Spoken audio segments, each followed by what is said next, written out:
I'm Ruben Martinez, your host for today's FUTUREU Forum. With me is my colleague, Frank Fear. We have been hosting FUTUREU Forums since 2015 when we held a conference on neoliberalism and public higher education at Michigan State University. Since then, neoliberal policies and practices have become increasingly embedded in our educational institutions. Today, we have two anthropologists speaking on neoliberalism, subjectivities, and transformations in education. Vincent Lyon-Callo is with us. He is the professor of sociology at Western Michigan University. His research interests include issues on poverty and class processes. In his book, Inequality, Poverty, and Neoliberal Governance, he examines how resistance against systemic inequities become muted and marginalized. He is a longtime member of the Rethinking Marxism editorial collective and serves on the editorial board of the journal Rethinking Marxism. He has served 10 years or so as an elected school board member in Okemos, Michigan. And also with us is his colleague, Boone Shear. Both of these gentlemen earned their doctorates in anthropology at the University of Massachusetts at Amherst. Dr. Boone Shear is a senior lecturer and undergraduate program director at the Department of Anthropology at University of Massachusetts in Amherst, where he specializes in political ecology, community organizing, and activism. He is co-editor of the book Learning Under Neoliberalism, Ethnographies of Governance in Higher Education, which has a fantastic title. I need to read this book. And he is also a publisher of he published one of the chapters in that book, and also has a piece in Collaborative Anthropologies titled Toward an Ontological Politics of Collaborative Engagement, Teaching and Learning as Methods Assemblage. He too is a member of the editorial board of the journal Rethinking Marxism. Our presenters today have co-authored several pieces together and are working on a book on how community members respond to social and economic restructurings in Southwest Michigan. So with that, gentlemen, who's first? Thank you. I'll start. I would say the other thing to add is that we're also both parents of students. I have two children who are both in college right now, and Boone has a daughter who's just about to graduate high school, right? Yeah. So that also informs our understandings of the challenges for students. Yeah. So I'm going to start, and basically we'll talk about some of the problems that have come out through the transformations, through our view of what neoliberalism is, what it's done, and some of the problematic conditions that it's created. And then we're going to try to talk about some hope at the end. And Boone's going to talk about that a little bit more.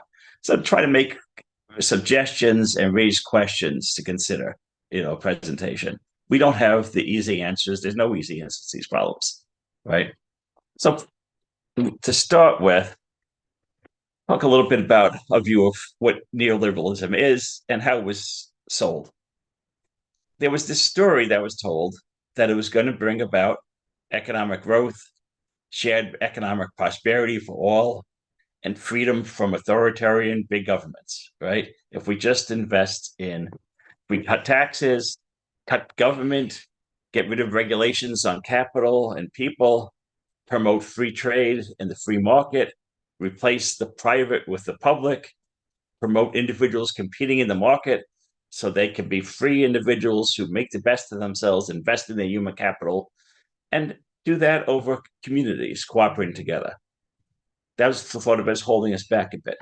To promote competition in the free marketplace was the idea, and it was going to bring about all these wonderful things. And it did do some things, right? There was a reduction in taxes, especially on the wealthiest people and on corporations. There was a relatively reduced funding for education also. Along with that came a promotion as common sense of an idea that education should focus and train students to compete as individuals in the market, train students for their place in the capitalist marketplace, focus on fundamental skills that would be useful in people trying to sell themselves in a marketplace. Within this, there's the remaking of the self, the individual, the political, and the social self, and with the idea that new subjectivities should emerge from that. So what else did this create? Growth happened, of course. Of course, this was probably aided by technological revolution during the same recent decades. More wealth was created. A little bit of some indicators that global poverty may have decreased. But also during this time, you have a vast increase in economic inequality in the US. Increased debt for most people. With inequality and debt comes health disparities as well. Of course, carbon emissions have accelerated with economic growth, as has climate change. So impacts also include economic insecurity, emotional insecurity, decreased physical well-being, decreased mental health well-being. Just hearing this morning again about the crisis about the drugs being imported, cheap drugs being imported from China, and drug overdoses being the number one cause of death for people under 50 in the country. That doesn't seem to be an indicator of a thriving, healthy society. Neoliberalism was perhaps most impactful, though, in creating new subject positions and ways of viewing the self, the community, and how to be a part of the world. It became almost common sense to prioritize value of anything and everything in the capitalist marketplace. The impacts on self-making with a focus on individualization and marketization have remained powerful even in the last few years, as the Trump and Biden administration have seemed to step away from the idea of the world is flat and globalization and free trade solving everything. We looked at just this morning, the Biden administration announced more proposed tariffs, and the continuation, the maintenance of the tariffs and trade restrictions that started underneath the Trump administration. So those things were supposed to be get rid of in the with neoliberalism. They're coming back now. All this has also impacted education, students, and teachers in profound ways. As we're going to look at that just from looking at some headlines related to education, just that have come out in the last few months. So the first one that we're talking to you from Amherst, Massachusetts, a little bit up the street, is Goddard College. Goddard College recently announced it was closing. This is the just one of a whole string of the small progressive schools throughout the country that have been closed or under financial pressure. Hampshire managed somehow so far to stave off closing entirely, mostly because they had some wealthy alumni to give some money.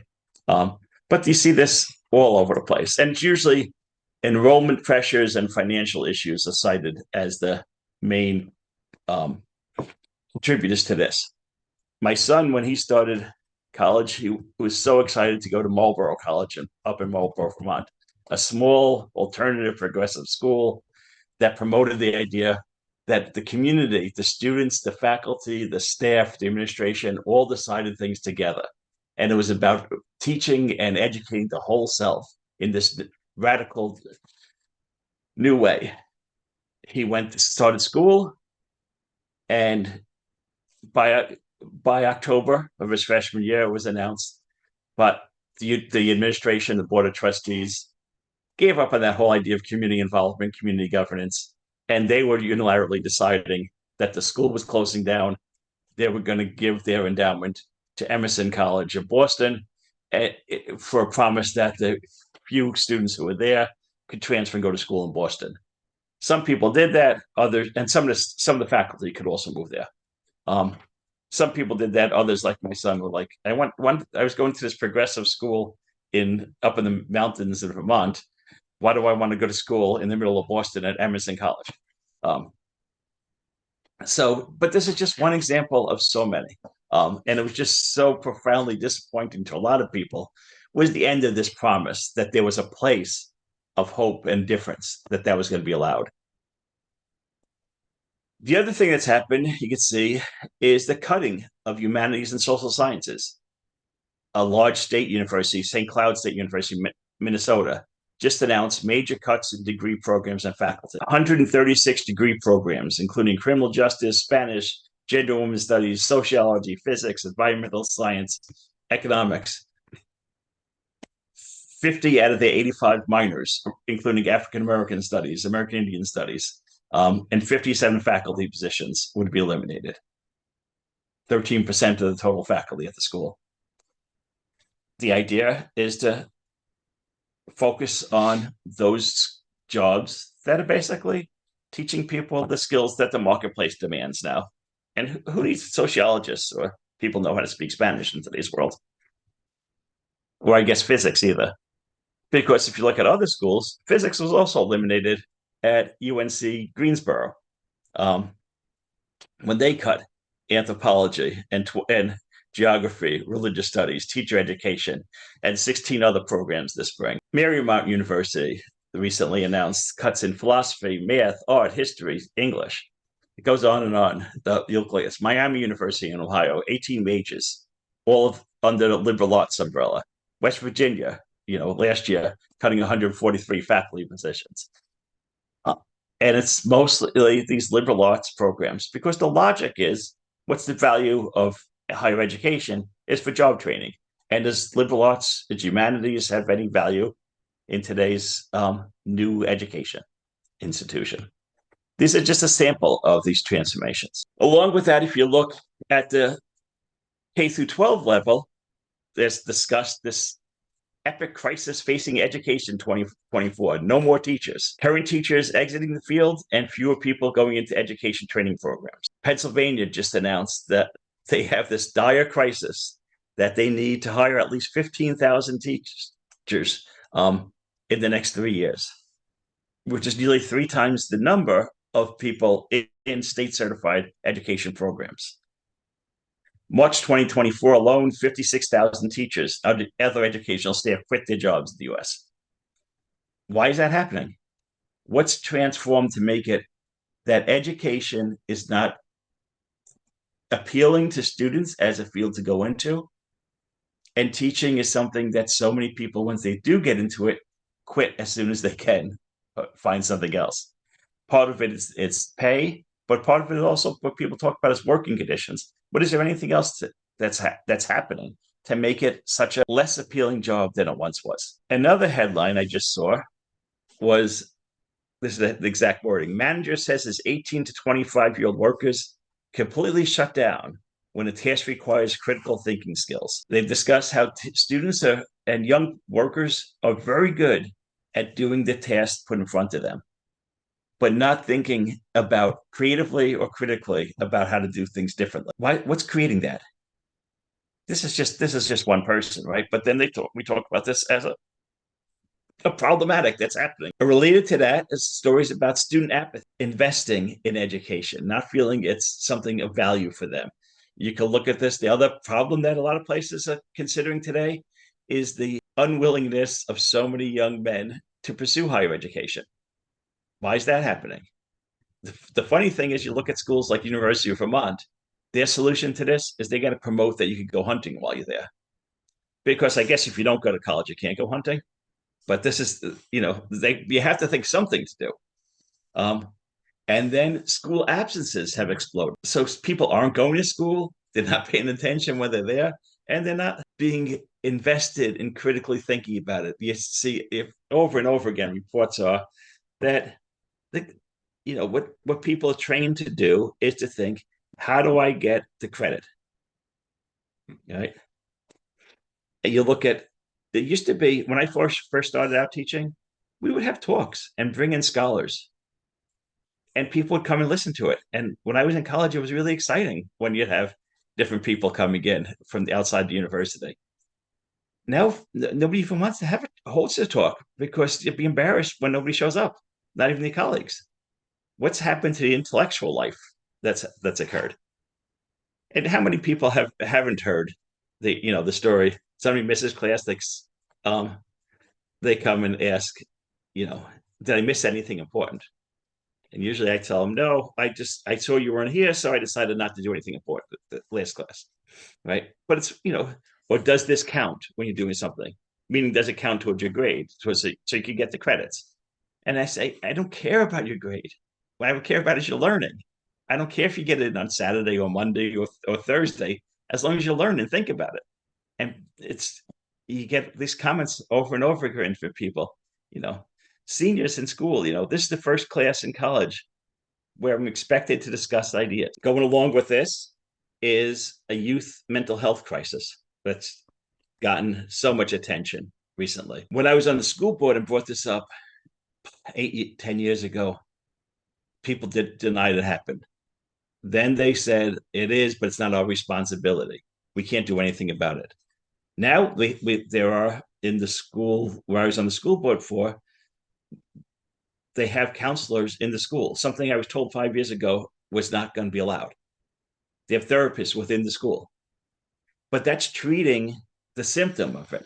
Can we try to understand what's creating this crisis where anxiety and depression levels are spiking among young people? And no one seems to know why. It's not, the easy answer is, well, it's the cell phone. But I think it might be more than that. There was a story just a couple of weeks ago. More Boston high schools are feeling sad and hopeless. Roughly 1 in 5 adolescents report experiencing symptoms of anxiety and depression now. An interesting thing to consider, mental health ER visits for student age population are lowest during the summer and highest soon after breaks from school. So what's happening this month? There's a survey on issues college students say are most important to them. And this is what was listed. Healthcare reform, 40%. Educational costs and access, 38%.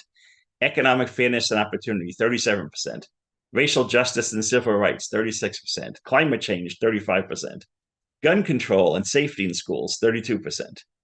Immigration policies then gets down to 21%. National security, terrorism, 15%. Conflict in the Middle East, 13%.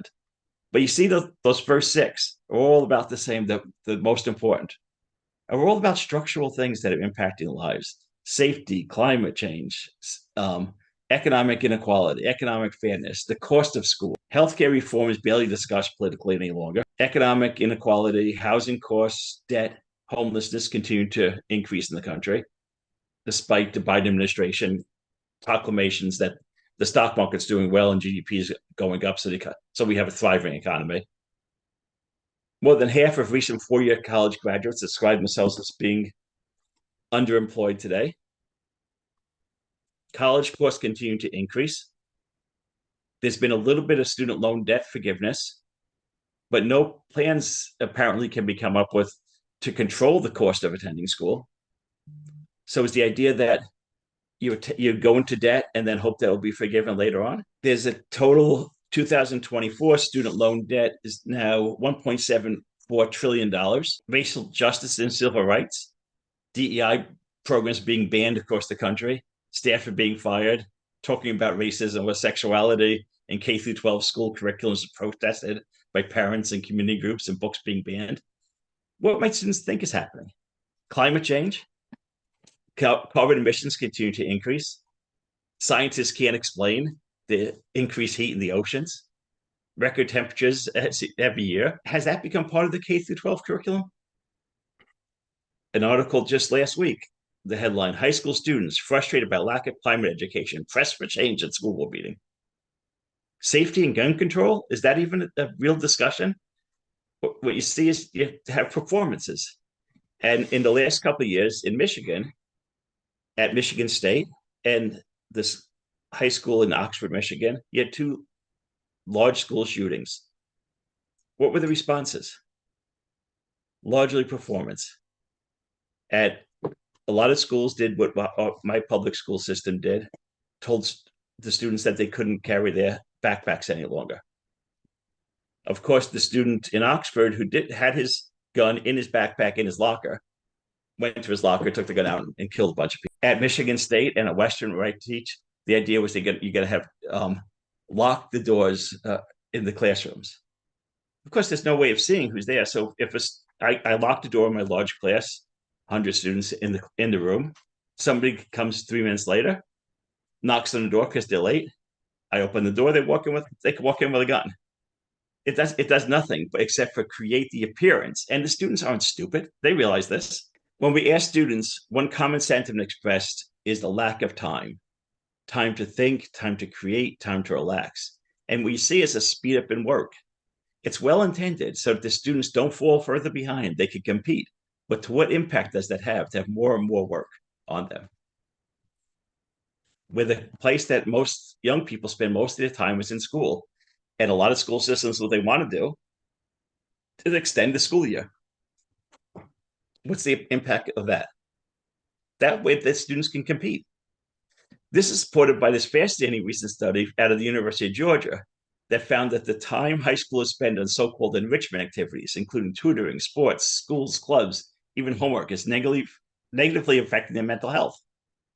They found that any additional enrichment activities are unlikely to enhance academic performance, but do detract from mental well-being. But for parents and for teachers and administrators, isn't that the goal? Get more and more work. I won't go into this much. Sleep.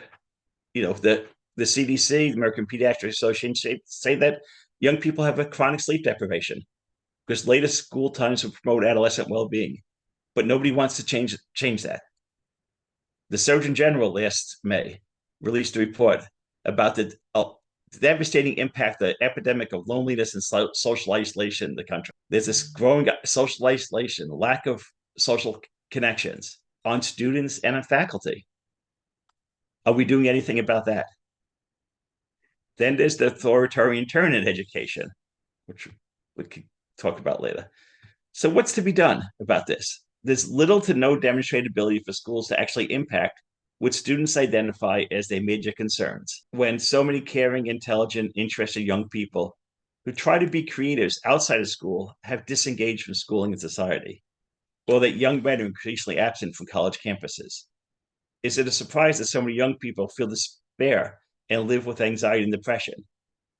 Is that helpful when administrators call out the police to suppress their speech, as happened all across the country in the last few weeks? Are K through 12 and higher education even salvageable or worth saving at this point? What can we do? Can we create possibilities for living well together despite the neoliberal transformations? Can these transformations possibly open up spaces for new possibilities? One last thing to mention, I turn it over to Boone. Yes, just yesterday I saw this New York Times Siena poll results when they're talking about the upcoming presidential election, and they're looking at an election, the people in the swing states, and there, the interesting part to me was that when they asked them about the political and economic situation in the U.S., 14% said the system needs to be torn down entirely. 55% said the system needs major changes. So lots of people don't buy into this neoliberal story. They see a political economic system producing profound existential problems with loneliness, inequality, climate change. Many see a need for profound changes, but the political and educational institutions aren't doing anything to foster these needed transformations. So what can we do? I'll turn it over to Boone to talk more about that. I'm going to tell a few quick stories that I think can help to situate and expand our kind of dispositions and potential responses beyond criticism and cynicism and towards abandonment and possibility. And I think what we want to suggest here, and maybe this can inform whatever conversation we want to have, is that teaching and learning at this time of unfolding civilizational crises should really be attending to relations, both noticing and extracting ourselves from the individuating process of commodification that alienates us from each other and non-human others, and building relationships of care and interdependence. Okay, so the first story. Last spring, I taught a 99-person gen ed course in economic anthropology. Students from across campus take the class, in part because of the subject matter, but in large part to fulfill a gen ed requirement. So there are students from different colleges, STEM fields, humanities, social sciences, fine arts. Early in the semester, we were introducing the concept of capitalism in relation to different ideas about human nature when a student raised their hand to make a comment. Everybody knows that capitalism sucks, they said. And they kind of went on to make a comment. And I said, wait a minute, does everyone feel this way? Just to kind of really check in with people. And does everybody feel that capitalism sucks? And a sea of hands went up. That appeared to be unanimous. This is a very different situation than 15 years ago. I'm teaching at the same university, and different than 5 years ago even. But what does this actually mean? Not everyone, of course, has a clear analysis, but people, I think in general, very much feel that something, the economy, the society, the system, as Vin was just suggesting, is not good. Many feel it in their bodies, as expressed through rates of anxiety and depression, as Ben was pointing out, or see that their own standard of living is going to be not what was promised, or seeing more and more how difficult it is to meet basic needs, or are existentially aware of the imminent impacts of climate change that are threatening much of life on Earth, including their own. Some students, of course, still embrace capitalism. Others feel a sense of resignation, akin to Mark Fisher's capitalist realism. Others decry its impact, but really still don't know what else to do. But this generalized felt acknowledgement that dominant ways that they're experiencing and being made to participate in the world that they're living in is both violent and crumbling is super significant. And I think it opens the door for something for us as educators to all attend to, for radical possibilities of becoming in common with each other. Okay, second story. A couple of months ago, I met with a group of prospective students and parents as part of Destination Days at UMass Amherst. About 10 of us sat around a table talking about the department and the university curricula, the people at UMass, what it was like for students on campus, and so on. I tried to be as transparent as possible, and I talked about all of the caring faculty and staff at the university, the cool things happening in our department and at the university, and also all the real challenges.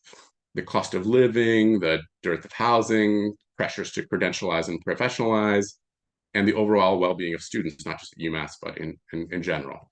The conversation was fine, and from my perspective, was not particularly remarkable. We went a bit over time, and when I announced that we had to draw things to a close, there was like this spontaneous applause from students and family, something I was definitely not expecting. It was just a normal conversation. But then parents of two different students revealed themselves as academic administrators at other universities. They said that the conditions and challenges that they were talking about were really familiar to them. And they thanked me for being so open. They had said that they had experienced communication with UMass up to that point as feeling a bit suspicious, as if it were a covering up of something, of what was really going on. One of them said that they sort of like described the encounter, encountering a sort of market language to sell the university. In contrast, they said that having actual conversations about conditions at UMass made them feel safer and much more likely to feel good about sending their kids there. And this type of like highly marketized engagement with prospective students and families is symptomatic of a sort of centralized sanitization and kind of control over everything from the physical appearance of UMass to communication. Where and how students can post flyers, tables, and leaflets. General access to space, especially for students, is highly regulated and surveilled. The so-called student union is largely controlled not by students, but by the administration. For some students, campus space feels increasingly manicured and is designed, as one student said, not for students that are there, but for students that they are trying to get to come there. In other words, space feels structured not for students to like live in and use, take care of together, to make vibrant, but as photo ops for advertising and publicity. UMass's periodic public rebranding, self-branding, are also perceived by students as cynical advertising. In particular, the slogan, "Be Revolutionary TM," a call to revolution that is not kidding, is like trademark. "Be Revolutionary TM" is maybe the funniest example. UMass features its award-winning dining as an amenity for prospective students, while many students are food insecure, and food pantries have been set up by student groups. And the university too acknowledges the food insecurity. They openly advertise for students to go to food pantries in the area. The campaign "Belonging at UMass," which, quote, affirms the university's values of equity, inclusion, and belonging for all, while at the same time housing on campus and off is increasingly unaffordable or non-existent, is another example. Just last year, for example, over 100 students were relocated from campus housing to an Econo Lodge in an adjacent town because there was no housing for them. So also over the past decade, a student success apparatus has been constructed at UMass, including the widespread dissemination of student success discourse and programs, a proliferation of student success administrators, and an entire unit of student success replete with an associate provost, multiple directors, and so on. Success in this context means many different things related to individual well-being and inclusion: self-care, learning time management, maximizing money, or encouraging students to think about themselves as their own personal brand. Student success discourse also aligns with metrics that universities use to rank themselves against other universities in order to compete for tuition dollars, student retention, time to completion, and graduation outcomes. And there's a lot of internal emphasis on these metrics.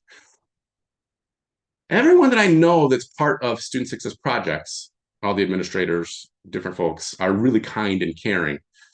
Many students, nevertheless, experience the university's efforts towards care and success as stressful and coercive. In interviews conducted last year as part of a collaborative research project that I did with other faculty and some undergraduate students said things like this: I hate the rhetoric of success being tied to material wealth, because not everyone wants to make a whole lot of fucking money. I don't want a lot of money. Another student said more simply, my goal is not to be a worker, it's to be a community member. Another student said, the student success model is preparing us to be workers, to make money. And in doing so, we are neglecting a lot of emotional needs and not giving time and empathy towards ourselves. Instead, we are in with these goals of like time management. It's teaching us that it is the value of who we should be and what the end success is. That doesn't really align with my values, which makes everything very challenging. So what's really interesting here, I think, is that while students directly experience the institution's attempts at care around basic needs, things like housing, food, healthcare, in uneven ways, many also are pointing to not just a lack, but a prevention of the type of community, of living in and through relationships that they desired. And what we are finding also is that students are increasingly taking their own well-being into their own hands and caring for each other through many examples of mutual aid and collective care. Everything from ride shares to emotional support groups, to reading groups, to resource sharing, and even things like learning circles outside of alienating classroom structures where students feel like they can actually learn. In other words, students seem to be increasingly cultivating and acting on desires for collective care and relational ways of being in the world. Okay, final example here, or story. A week ago at UMass, as probably most of you know, hundreds of students, staff, faculty, and community members turned out in support of a student encampment as part of the International Student Uprising to Free Palestine from Genocide and Occupation. It was really a beautiful and powerful example of solidarity. While the organizing coalition met with the upper administration around student demands, however, to disclose and divest from militarization in support of Israel and to drop previous sanctions against student organizers, the upper administration was amassing over 100 police cars, while at the same time claiming that the police would be the last resort.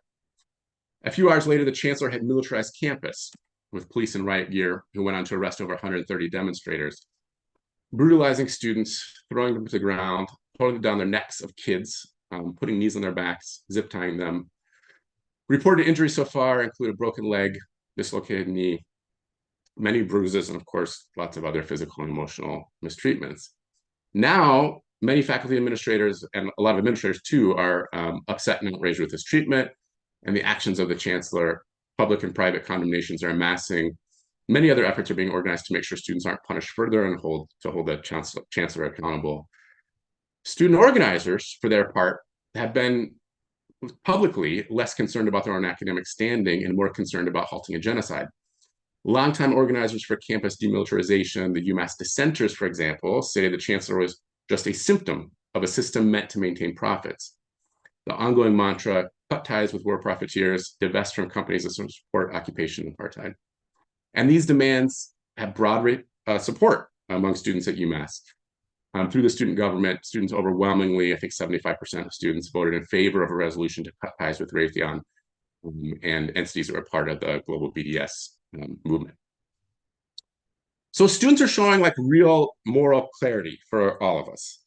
But the student commitment here is also based on, at the same time, a careful attention to complex colonial relationships that they are enmeshed in, and an attention to other relationships of solidarity and liberation that they might be a part of. On the one hand, through the institution that is their home, they are assembled and networked into colonial genocide and want nothing to do with it. And on the other hand, they're building connection and solidarity among themselves and with an international uprising of people who are also refusing to see themselves as helpless individual agents, but rather connected in complicated ways in historical projects that move us through the world. So to recap, first, students are more and more rejecting capitalism and dominant ways of being in the world at the conscious and embodied levels. Second, they're increasingly expressing and cultivating desires for collective relational forms of care. And third, there's increasing recognition and attunement to how we are all enmeshed and ordered into colonial projects. Our actions are not our own individual actions, and other worlds might yet be possible. Okay, so what are the takeaways here then from these observations? What can we as educators learn from students and young people that we share community with? I think for us, a beginning point for us is that despite the intensification of pressures, programs, discourses to invest students in business as usual, they are not simply neoliberal subjects that are produced as consumers, individual competitors, and so on. Students are showing us with their bodies and their minds in different ways that they're rejecting this subjectification, and they're desiring other ways of being in the world away from the dominant worlding project, what Naomi Klein refers to as extractivism, what Escobar refers to as patriarchal capitalist modernity, what Robin Kimmerer refers to as a shared century-long experiment of colonialism, right, away from capitalist modernity. Perhaps a central thing that we are suggesting here today, and that we can is that we can and should meet our students where they are, and also really attempt to adopt this position of rejection and teach towards radical relational care. Following such differing people as Vanessa Andreatti, Slavoj Žižek, Lauren Berlant, we have to give up our emotional attachments and investments in the modernist project. Capitalist modernity is dying, although dying, not going down without a fight, dying violently. And if we are to learn to survive together, we need to truly accept the world-ending conditions that we are in and let go of our desires for well-being that's tied to notions of success, individual achievement, growth, development, and so on. So finally, a few more kind of particular things that we might consider engaging in to help this along. In our teaching and learning practices, we can decenter ourselves as expert authorities and purveyors of knowledge. Not only is this a stance of arrogance following Vanessa Andreatti and this fantastic book that I hope everybody reads, Hospicing Modernity, but it stymies the type of relational learning that students want and need to be able to actually engage in learning stuff. A quick example, I facilitate an assemblage of classes and projects called Building Solidarity Economies, or BSE, at UMass. One effort is the mutual aid project that involves faculty, staff, and a majority of undergraduate students. We meet once a week for 2 hours as a collective and decide in that space the work that we want to do. This year, the mutual aid project conducted collaborative ethnographic research around student well-being, produced an article and zines showcasing that research that are now being used in different classes on UMass's campus. We hosted regular think swaps and skill shares attended by hundreds of students at each event. We researched and produced a proposal for a campus time bank to be piloted next year. We created an electronics repair collective and moved forward a number of other projects while reading social theory to reflect on and refine our own praxis and governance. Students participate in MAP, in the mutual aid project, in different ways, for credit, not for credit, through internships, through independent studies. There are no grades. The only curricula is what we decide collectively we want to work on. And what's really interesting is that when you take away grades, you decenter faculty and coercive power, something really magical can happen. Students want to show up, learn stuff, be mutually accountable to each other, be active learners and teachers. And really the amount of learning that has taken place, and not to instrumentalize it, but critical reading, presentations, research skills, writing of different kinds, working relationally, organizing, is significantly higher than in conventional classrooms that I've been a part of. And the commitment to the work is really profound.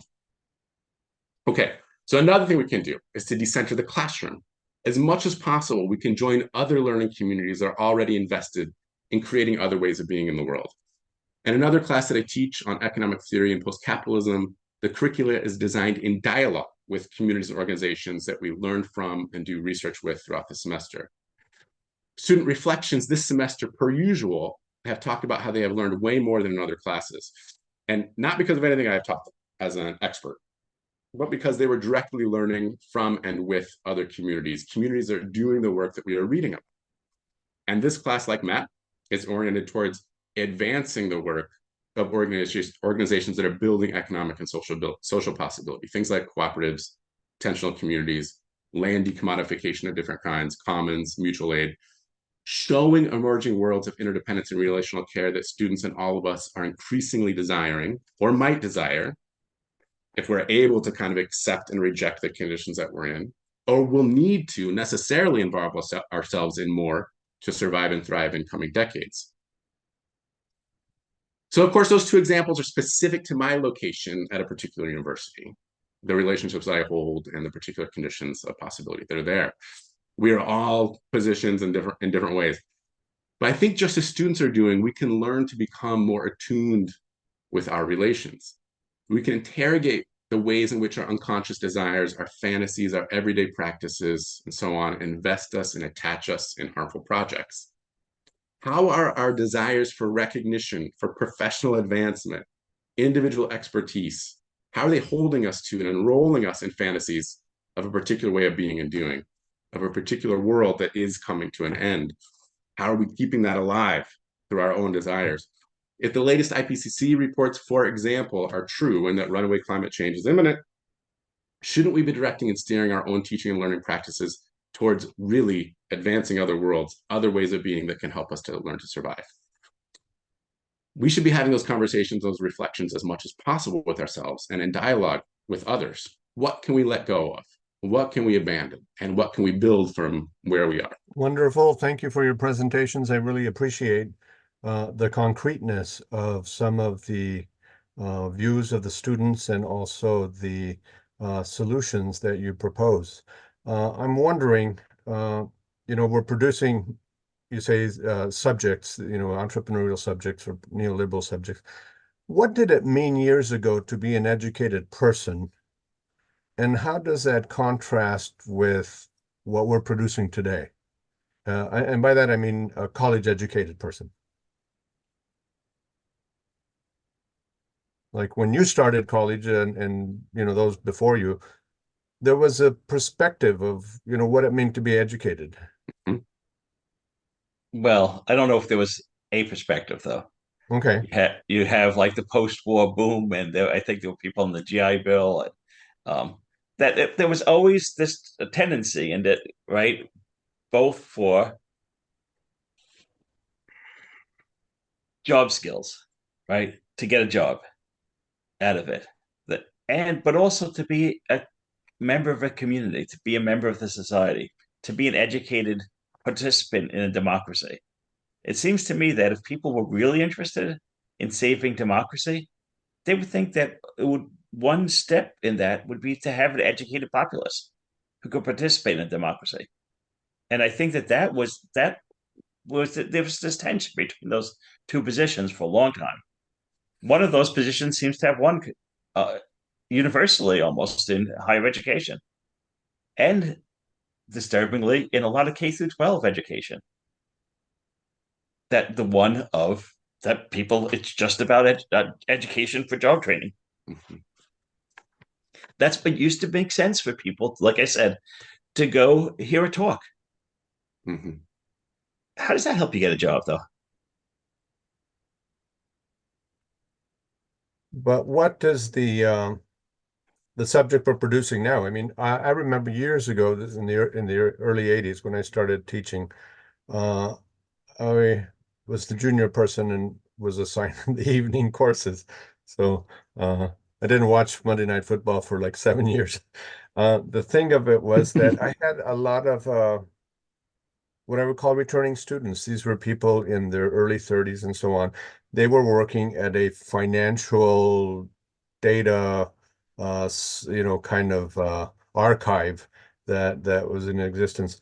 And so I asked them, why are you coming to school? Why are you coming back?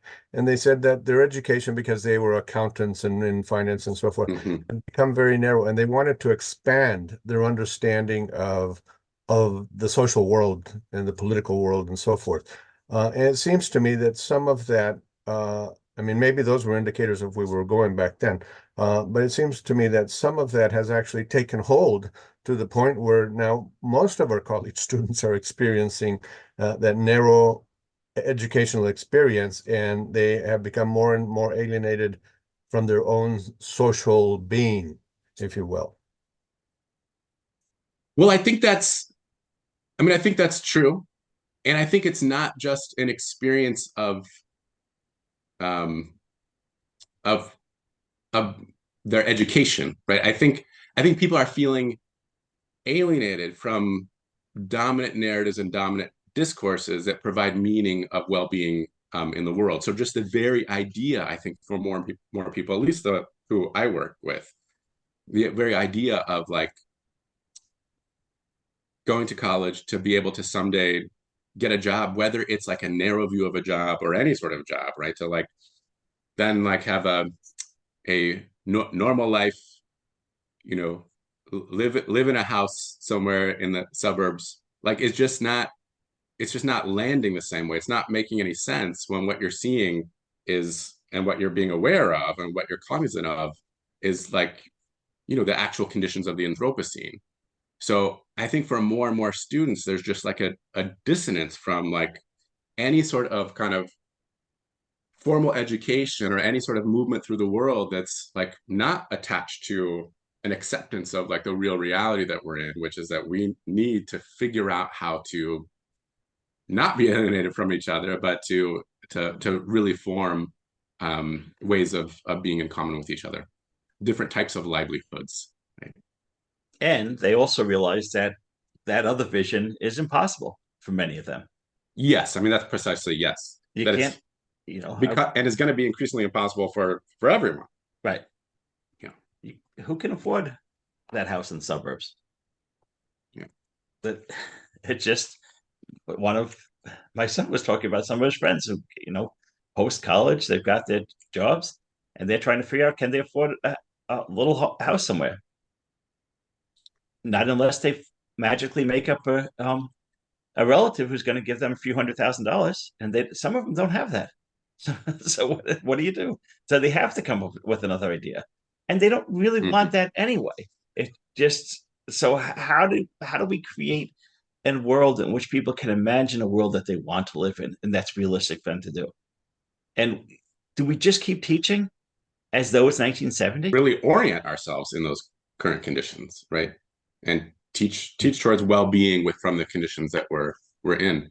That's so funny that you said that, Vin. I was having a conversation with one of our office administrators the other day who was saying that that they and their partner were looking to purchase a home, and they're living right now with their parents. And I was telling them that maybe what we could do is trade.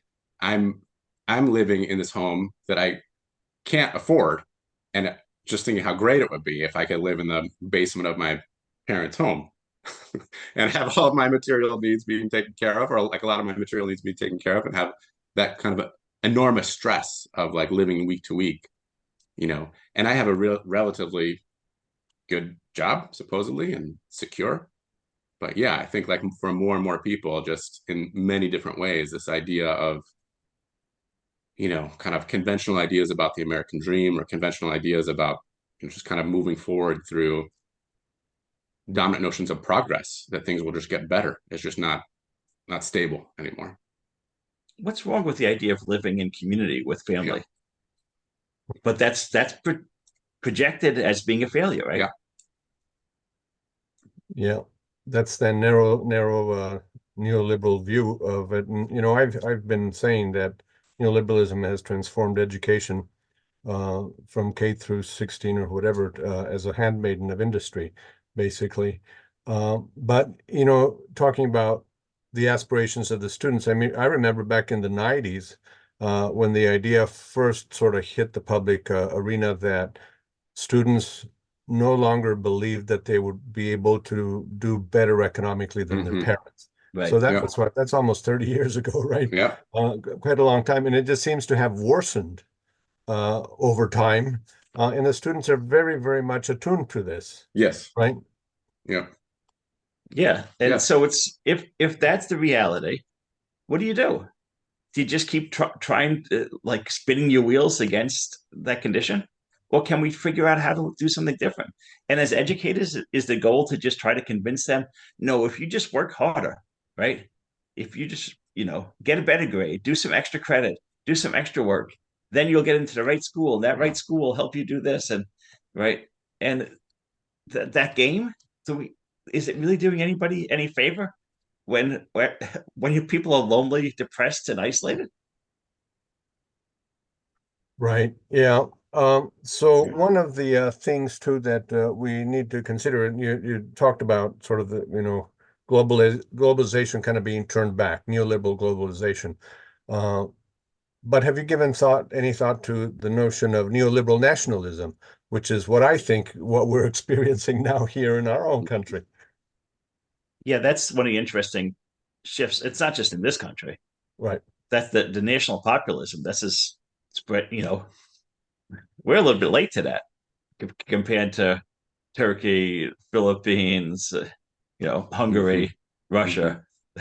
this is a trend across the world and it's neoliberal nationalist populism. And Hmm. some places it's the ethno nationalism or the religious nationalism tied into like in India.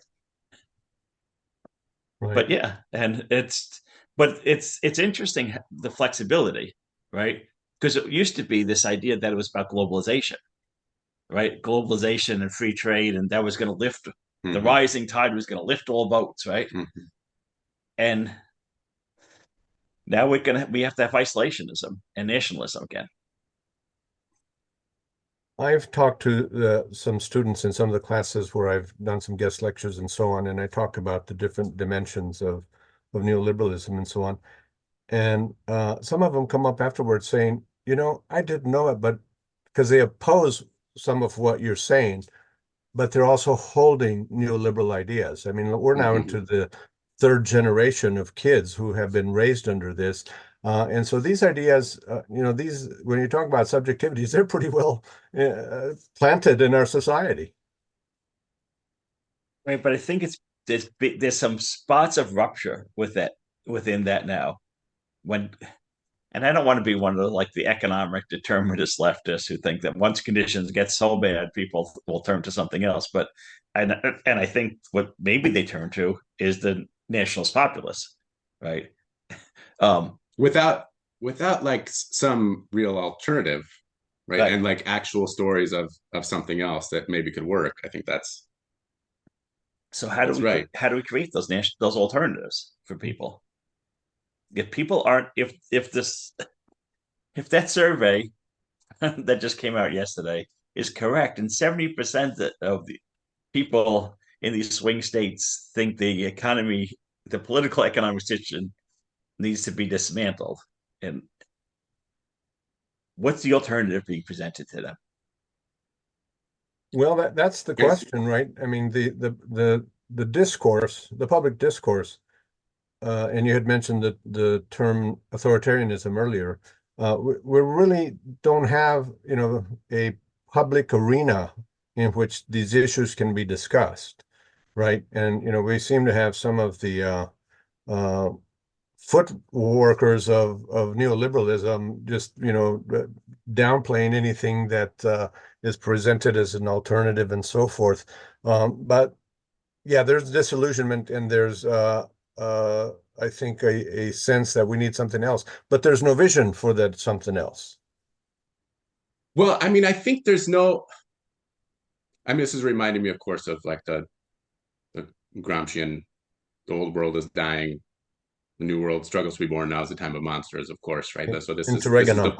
this is the possibility, right? That we're seeing the increasing authoritarianism. But I think and I think you might be right that it's not as visible in like formal political civil society conversations as it might be. But there, from where I sit, and this is like where I kind of situate my research, so it seems much more possible and visible to me because I'm so immersed in this. But you know, it it really is true that over the past 10 years in Massachusetts and in the United States, for example, there's been an incredible surge with communities, among social movements, and even policy circles too, in really pushing forward um, alternative economic possibilities, different ways of organizing ourselves, a kind of a spread of interest in cooperatives of all kinds, a surge in things like community land trusts, which rework and to some extent decommodify land. Um, what Arturo Escobar refers to as transition discourses are circulating globally, but also in the United States too, like real interest in degrowth, really centering well-being. And it is true that it's not, I mean, one way to look at it is that it's, okay, these are things that are inchoate and small, and maybe they're not being talked about like among the, in electoral politics circles. But we do, if we have any chance, from my perspective, of like building power and surviving, on the left or on the progressive left, these are things that we need to invest ourselves in. And I think what you find, and what I think the argument that we're trying to make, is that students are ready for being able to see actually existing alternatives and movements that can push these things forward. So the more that we can, move our teaching and learning both to kind of embody relational practices and see where those examples are happening, I think the time is now. I end my teach about the social problems class. Yeah. I start the class and I tell the students, well, this is going to be a class in despair, but hopefully we'll end up with some hope at the end. And the last couple of weeks, what we do is start off talking about Mondragon. Yeah. And students don't know anything about it. And then they learn about this experiment that's been there for 70 years now, arising during fascism in Spain. How did that happen? There's a place where workers have one worker, one vote, where people have a say in the conditions, that there's community. And they think of it as like, at first, as though this is just this miracle, and it's got to be a fantasy. It can't be real. That's in some other place, and But then we start talking about real examples around them in Chicago, right? And then it becomes something that maybe they can imagine and desire. And if there was a follow-up where people can come together and learn and to think together, because I don't have the answers.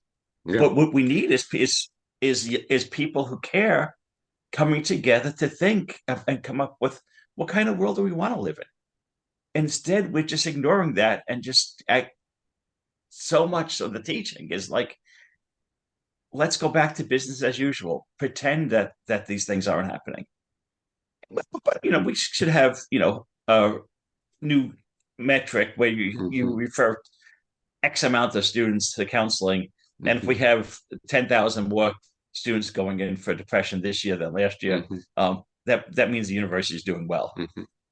Maybe we should think about, could it be possible that a third of young high school girls weren't depressed? Maybe could that world be possible? Yeah, I think we need to think more about that. But it seems like, and I agree with you that if we think of the phases of neoliberalism, and the first phase was normative, when they were simply peddling the ideas and manufacturing crises in our institutions, and then providing neoliberal solutions and so forth. And then the full institutionalization of policies and practices and so forth. And it seems now that all of that has produced this sort of not only the material conditions, but the cultural conditions in which the young generations don't see a future for themselves, and that they don't want that for themselves moving forward. Is that your argument? Yes, but but it's not just that they don't want it, but that to create something different. How do you do that? I mean, and I think that don't want it is a broad brush. I think what we're arguing essentially is that there's people are positioned differently in this moment, but there's a rejection, and that rejection might be a felt rejection, which we can kind of measure or take the temperature of in terms of dramatic rises in anxiety and depression. So people's bodies actually rejecting the kind of world that they're in right now. Everything from that level to conscious rejection of not wanting to be a part of destructive projects, right? So there's that sort of level. And then I think that the other part of the argument is then okay, what if that's true, and maybe also we should be embodying that position too, that if they're rejecting this future and this present because it's a world-ending civilization that we're in, that maybe we need to also be stepping into that and really accepting this, kind of really realist position that things have to that everything has to change. And then how do we teach from there? What's possible to teach from there? Just the young people today live in a world and they think that this world today is normative, right? How much student loan did you take out when you went to school? How much did it cost? It was when I went to University of Connecticut as an undergraduate, I could work doing carpentry during the summer and pay for tuition, room, and board. Students can't do that today. Instead they go into this huge debt over and they can't imagine that there was a time when a decent public university was something that the state supported and it was a public good and it was affordable for them and you could do it by just working. That's just, and I point that out to them and said, I'm saying this not to make you feel bad, but this was the reality. I'm old now, but it's not that long ago. Right. Or that, when we talk about race, you talk about there used to be public swimming pools all across the country, right? What community has public anything now? Right. Where I live, there's no public swing. If you can't afford the monthly dues for a private facility, you can't swim. What does that do? How has that transformed who we are as people? If we don't there's no public spaces to come together. And that was, I think, one of the first things the neoliberal project did was privatize the public, right? But I think there's a little bit of a pushback now in some places again, when people thinking maybe if everybody's suffering from this loneliness epidemic the Surgeon General described, maybe coming together a little bit as human beings and as non-human beings, the idea of thinking about ourselves in the world with others and other species might have some value. And that it's not just thinking, but we need to experience it. We need to be it. And when Boone was talking about the student union, that used to be an example I taught in my classes, that there was this thing at UMass when I was a grad student there. That was a student union that was run by students, that was full of student organizations. That's not the case anymore. Doesn't Marriott run all the food now? Probably. So let's turn a little bit to the K through 12. Tennessee legislators just approved gun carrying teachers. I mean, that's alarming, right? Yeah. But it's been a proposal by some for a while. Right. And it's amazing that they decided to actually do it. But they're going to train those teachers, though. And not just any teacher is going to be able to carry a gun in school. If you look at the data on guns going off in school, there's a couple examples of the shootings that have occurred because some of the teachers actually were carrying guns. And the guns accidentally, fell and accidentally discharged. But yeah, it's this idea that we can't do anything about it, so let's arm ourselves more. There's no understanding of like you keep raising the question, how did this happen? What are the underlying conditions? There's in the public discourse among our legislators, there's no understanding of any of that. Right. And where are the people pushing to think about it? It was amazing after the Oxford shooting, how angry so many students at the high school were that the response from the administration was you have to put your backpacks in your locker. They said, sure, that's fine. But that's the answer? As though that's going to solve a problem? When you see it. Or the other thing we've invested in is secure vestibules, so that there's a spot where people have to come in before they get into the building. So you have to get into this vestibule and shoot the staff there first before you can get into the school. But there's a whole industry now of private consultants as school security experts who suggest these things to people. or the schools with the clear backpacks, right? A lot of, if you really want to shoot up your school, couldn't you just do it at an outside event too, like a football game? You don't have to carry a thing in a backpack or carry a weapon in a instrument case. But this recent shooting in Wisconsin, the local paper there did some calculations and looked at the shootings and found that most of them occur in suburban and rural areas. So why isn't it happening in urban areas? And I wonder if it might be urban areas are more likely to have metal detectors that students have to go through. But you can't have that in a suburban school, right? Those kids couldn't be subjected to that. But in both cases, it's this idea that the best we can do is police it better. Mm-hmm. Yeah, policing is the solution. Right. And I think that's the solution to the mental health crisis, is to police it, to detect the problems with people and send them off to some therapists as though that's a magical solution. But what's going on? Why do we have? Why doesn't any other country have school shootings, whether they have the similar amount of guns or not? Why don't why are there so many young people today, feeling so lonely, anxious, depressed?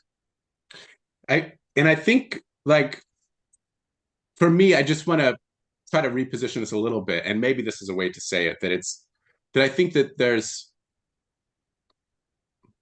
I think the crisis is not one of that we're in higher education, and the crisis that we're in the United States is not one of neoliberalism, and maybe not even of capitalism, but really what we're experiencing is a reckoning with colonialism and these kind of broader foundational ways of being that have been imposed upon us broadly, and we've been positioned in radically sort of different ways. And I think that's what students are feeling and rejecting, is it really this kind of dominant way that they've been enculturated and told about how to be in the world as individuals that should go get a job, that the world works through progress, that we improve through development.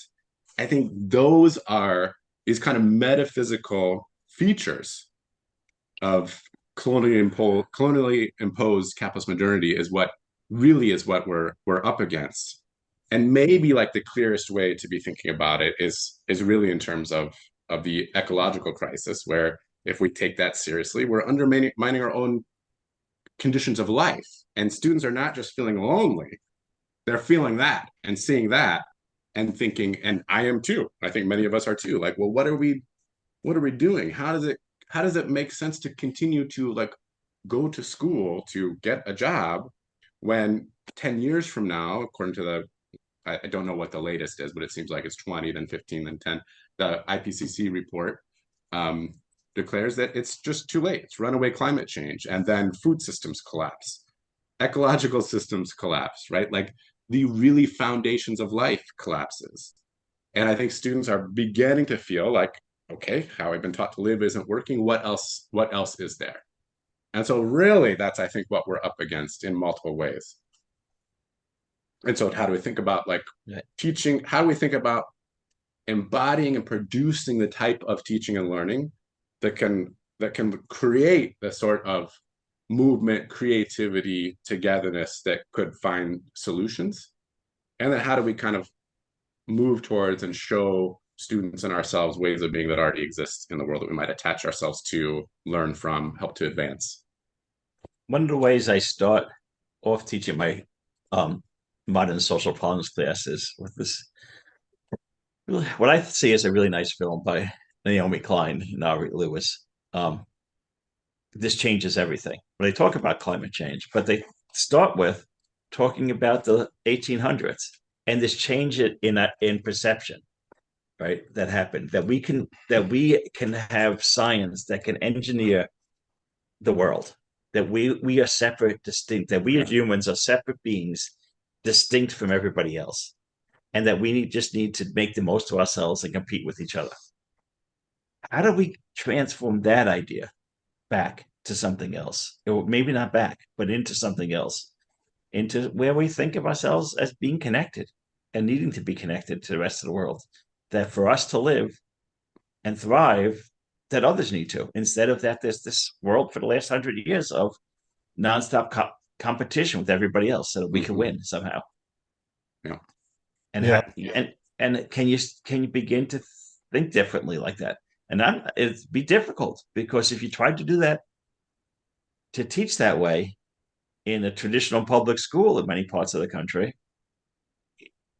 you'll be accused of trying to indoctrinate the children, right? But aren't they being indoctrinated now? Oh, yeah, absolutely. Well, book banning and moving against indoctrination always leads to indoctrination. Right. I mean, it just produces it. But they've been indoctrinated into a system that's literally killing them now. Yeah. But if we move beyond the classroom and think about it a Yeah. little bit, I mean, there was a time when there were public intellectuals, and they had influence. Right. And we don't have a whole lot of that, right? So I mean, that's where there's more influence on the public discourse, which I think, yes, we can work with the students in our classrooms and all of that, and we can encourage our colleagues to do the same and to find new ways of teaching. But it's really in the arena of public discourse that we also should be having an impact, right? You don't see Jordan Peterson is doing that? Yeah, I see some. I see a little bit. Yeah, right. Yeah, exactly. But a lot of people know about him. I do think that is a way that people learn today. Well, tell us a little bit about that. I think that there's a lot of young people I know who find that they learn and create outside of school. That there's listening to podcasts, watching YouTube videos of intellectuals who are doing work on stuff. They just don't get that experience in school. So and sometimes it becomes an individual thing, but sometimes as Boone talked about, they could be like learning circles where people learn together about stuff. But you're not gonna. It's this double-edged sword of social media and social media. At one level, it's pretty destructive, right? But at the same time, it is a place where at least there's other people, other voices being heard, right? You're not going to get that.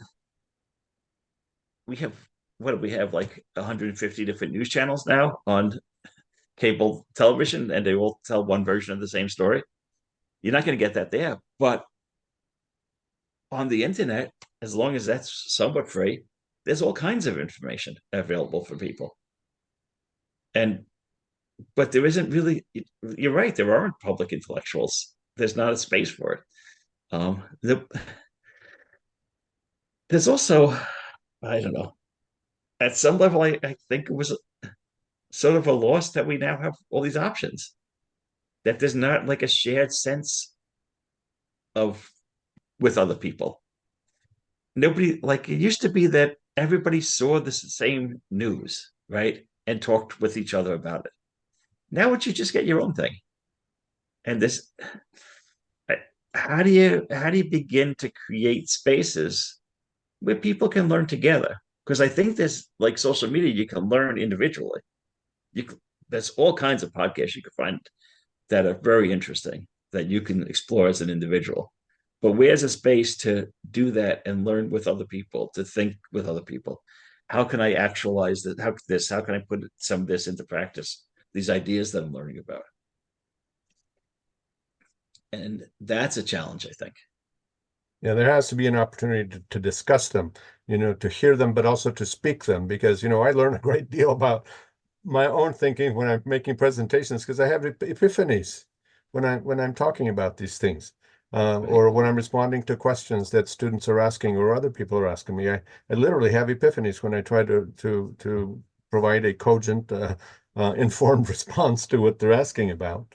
But right now let's talk about broadly about the polarized politics and so forth. I mean, I'm of the viewpoint that a lot of the discontent that we're seeing, particularly among the white working class, is the result of the neoliberal policies and practices. I mean, what is happening economically is a function of the policies and so on. And amazingly, when we were told that the greatness of capitalism would trickle down to everybody else, managed to defy the law of physics because it all trickled up. And so, how do we manage that part of it? Because we're talking about societal issues, I mean, broad societal issues. Right. How and sort of the mainstream press refuses to acknowledge those issues, unless it's in a partisan way. So where do you get the opportunity to really talk about these societal issues together? You're not going to find it like the CNN, MSNBCs, Fox, etc. New York Times. They're not going to talk about that. So where can be the spaces for people to learn together? And I think that there are. I think that there's lots of information out there now. There's a lot of stuff happening already. And I mean, I think that's in part what we're suggesting is that these learning communities don't have to be, I think people are learning and studying and having reading groups and radicalizing each other well outside of the university. I think, in fact, the university is slow to respond, is slow to catch up with what's happening in among progressive circles and leftist circles in different ways. There's mutual aid reading groups happening. People are organizing. Yeah, what you did say, though, reminded me of a recent conversation with a therapist friend that I have who's a corporate therapist, and they're doing, they contract with, they're part of a firm and they contract with corporations as part of the benefits of these corporations to do therapy for mid-level and high-level managers. So mostly white men, mostly well-paid white men who have most of their basic needs taken care of. And what they told me recently was that they wanted to quit. They didn't like doing it anymore. It's a well-paid job. They just didn't like doing it. And the reason they wanted to quit is because the percentage of the patients that they were seeing, the percentage of those who are suicidal has escalated incredibly in recent years. So there's been this shift, this real shift among, financially secure, have all their needs met white men. We didn't talk about what was her diagnosis, but essentially she was saying that everybody's feels completely alone, and that's why they're just feel completely shut out and devastated because there's no community for them. And there's one way to think about that is that there's no community for them because it's too difficult for them because of the way they've been acculturated and in particular modes of patriarchal forming relationships through patriarchal structures, that it's too hard for them to be vulnerable. It's too hard for them to reach out and share with other folks. It's amazing how alienated we've become from ourselves. Yeah. It's interesting that there's some research that suggests that it's young people and older people that really feel lonely. It's that middle age, people tend to have these connections that they get through kids or work or they're starting up, but then that fades away. But and the disturbing part to me is when people are around each other all the time in school, mm-hmm. and they still feel that. But how do it's hard to understand it. But I think if you're just stressed and feel this speed up and this need to compete with everybody else, for one of the few positions that you might have, or Yeah. and you don't really want that. You want something different. It's hard to imagine how people feel, but it's not just a feeling. I think you need to create something else. You can't just learn it. And the creation for that to happen, it has to be imaginable as a real possibility. Mm-hmm. And that's where these like tangible examples can come in. If some people have done this and are doing it, and it's not miracle workers, Mm-hmm. they're human beings. How can other people do it in different ways? Can we do it in new ways that create sort of an interdependence for us, with each other, that support each other? If the climate's changing dramatically, how are we going to live together? Well, Is it's it not gonna- just the case now that workers only feel themselves outside of work. Now they don't Right. feel themselves anywhere, Mm-hmm. right?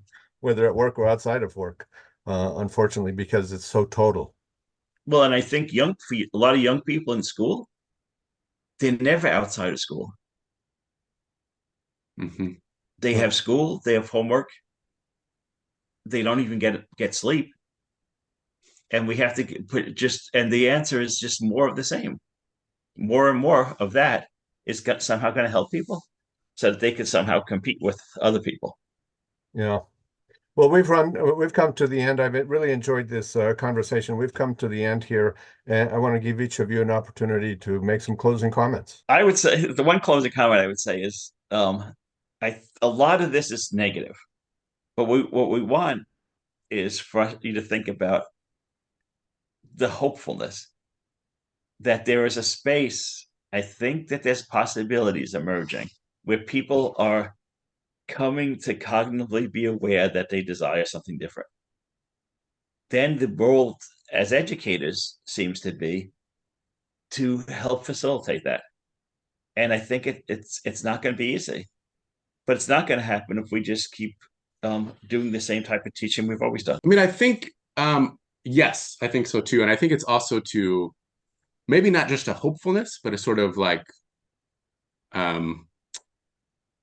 reckoning with a sort of like the kind of like a sort of radical realism of where we are right now. That the dominant conditions that we know are not going to stay, right? Everything's breaking down. And how do we like really truly accept that emotionally, let go of our own desires and investments for particular ways of being in the world, begin to meet young people and students who Vin has said, like, this is the conditions that they're in feel much more normal and normalized. And part of that's very sad. And part of it also is quite hopeful, because I think what's happening is people are, getting a little bit sort of jarred away from, separating from, right, like some of the kind of hegemonic common sense practices that have reproduced neoliberalism, but also capitalism, and made sense of colonialism. And once you start and begin to kind of see and notice other possibilities, other ways of being in the world, for example, if part of what has led to climate change is the way that it's our relationship with land and treating land as a commodity, where are the places where other things are happening? Where is land being given back? Where is land being stewarded? Right? Where is land being decommodified? And people can see that and begin to invest ourselves in it. Then our own sort of dispositions can change as well. So yes, a hopefulness, and also a kind of acceptance of like where we're in if we want to learn to survive together. Well, this has been an engaging conversation. I want to thank both of you for sharing your wisdom with us. And I know that much of what you say will resonate with our viewers. Thank you very much. Thanks so Thank you. much.